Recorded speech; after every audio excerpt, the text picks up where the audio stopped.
Hello Bookish Friends, and welcome back to my channel. Today we are doing my July reading wrap up.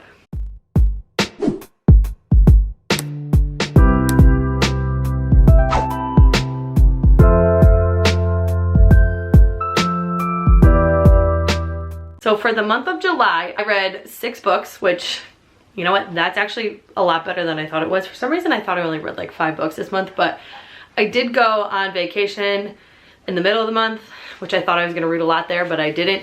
And then I went on a bachelorette trip at the end of the month, which I also did not read anything at that trip. Oh, yak! Interruption number 1 from Lily. Month of May was like a weird reading month looking at like my ratings.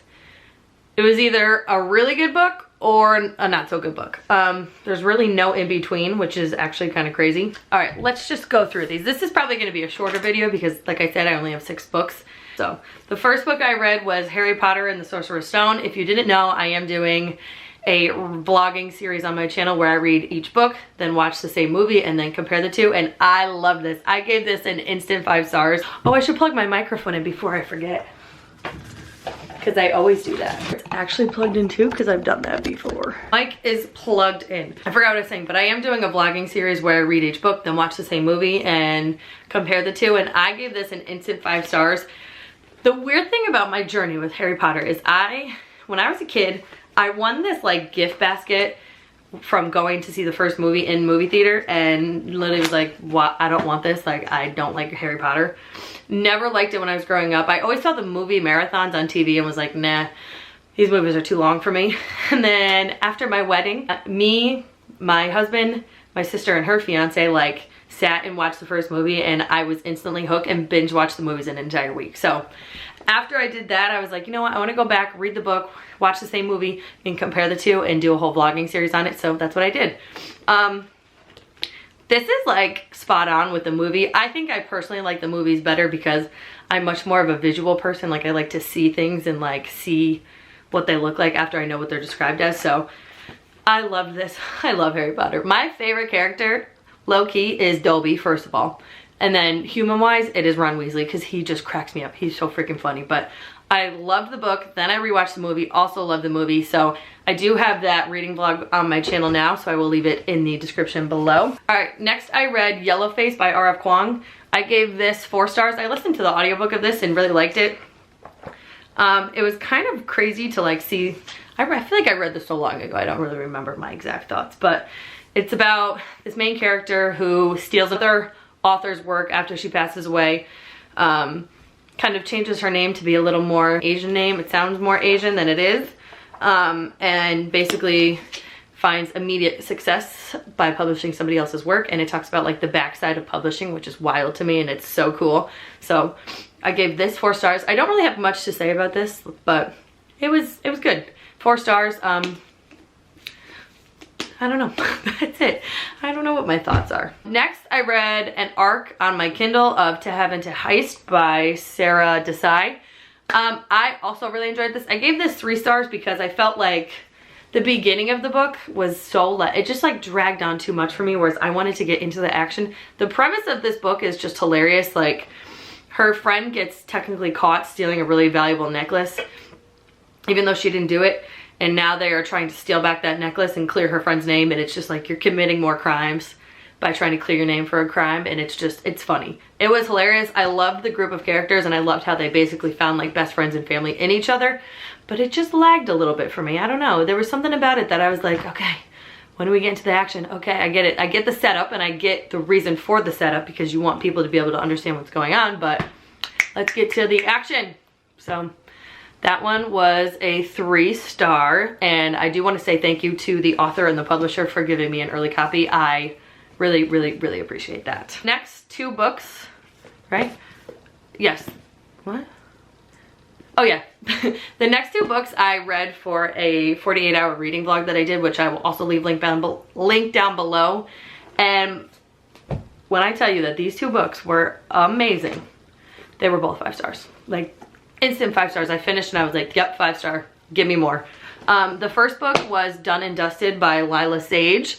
I also read that on my Kindle, so I will post a picture here. This book, oh my god, I could talk about this book for hours. It was I don't even know how to describe it. It was just a beautiful book. It's basically about this girl, Lyla, who moved away because she thought that's what she needed. She's from a small town. Her family owns like a horse ranch. She ends up coming back to her her hometown and starts to fall in love with her brother's best friend. I think the thing I liked about this book was, one, there was a small town romance. Two, he was a cowboy. She was kind of a cowgirl, I guess. Yeah, they were both cowboys and cowgirls. And three, it was spicy. Like, the spice in this book was delicious. Like, I ate that shit right up. But the thing I liked most about this book is it didn't focus like solely on their relationship and just sex. It like, you see from both main characters' perspectives, and you see like what's troubling them and like the trauma almost that they're dealing with. Like the Lyla, Jesus Christ. What's her name? Emmy. Emmy deals with like adult ADD, which the representation for that is unbelievable. Like, it's just so amazing. She always feels like her life is out of control. Like, well, she feels like her life is spiraling, and it's really for no reason other than she has ADD and like sometimes forgot to take her meds. But then Luke, the other main character, deals with a lot of trauma from his family back in the day. He kind of grew up with Emmy's family and never really had a family of his own, and it like eats away at him, and he's never had anybody really stand up for him. And there's one line in the book, and I need to get a physical Louis interruption number 2. I really need to get a physical copy of this book because I want to like highlight this one quote. But it's basically towards the end of the book when he goes and like sees his mom, and Emmy stands up for him, and he like walks out and is kind of like teary-eyed, and he's like, oh my God, like, thank you so much. Nobody's ever stood up for me before like that. And I was, oh my God, my heart at that point, I was like, oh my God, this poor man. No wonder why he acts like such a tough guy. He's been through a lot. But Done and Dusted was 5 stars. I cannot wait for her second book to come out, and I'm gonna read that instantly. The next book I read in that vlog is For the Wild Bill by Becky Chambers. This was also a 5 star. This is a short little novella, and I loved every second of this.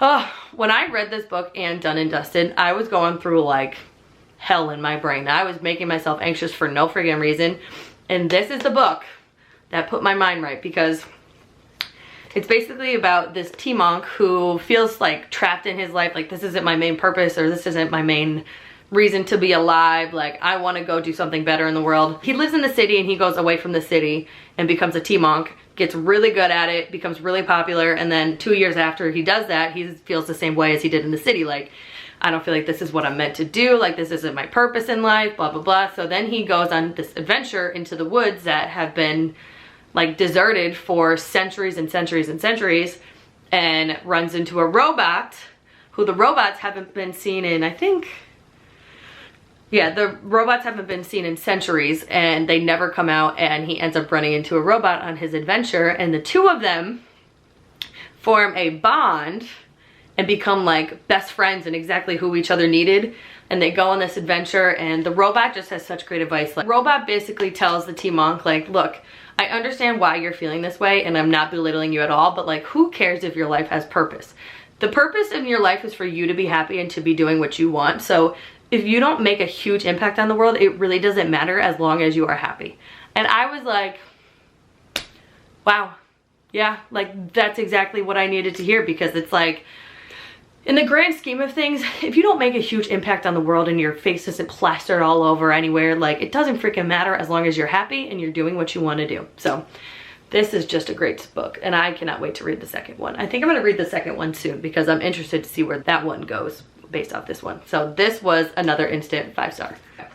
This last book was an audiobook that I actually DNF'd at 69%. I started listening to it, and I was like kind of into it. Shit, my battery's gonna die. Was kind of into it, not really caring, and that is One of the Girls by Lucy Clarke. This is about a group of girls that goes on like a bachelorette trip, and then somebody ends up dead. Honestly, towards the end of it, I was like, I don't care. And I looked online for spoilers and figured out how the story ended for myself. And you know what? That's fine too. But it was just like, I mean, this is a bigger book. It's like almost 400 pages for no reason. Like, this could have been a 300-page book. It just like, it focused too much on each person and like just didn't give me what I wanted. I wanted action from the beginning, which it did start out really good, talking about somebody being dead, but it flopped. So I gave this 2 stars. So these are all the books I read in the month of I almost said June, July, and honestly it was a pretty great reading month. I didn't read as much as I usually do, but just haven't been in an audiobook mood, and that's how I read a decent amount of my books, but you know what, it's fine. Thank you for watching. If you like this video, make sure to leave a comment with how many books you read in the month of July. Make sure you subscribe and hit the notification bell so you're notified every time I upload a video, and thanks for watching. Bye.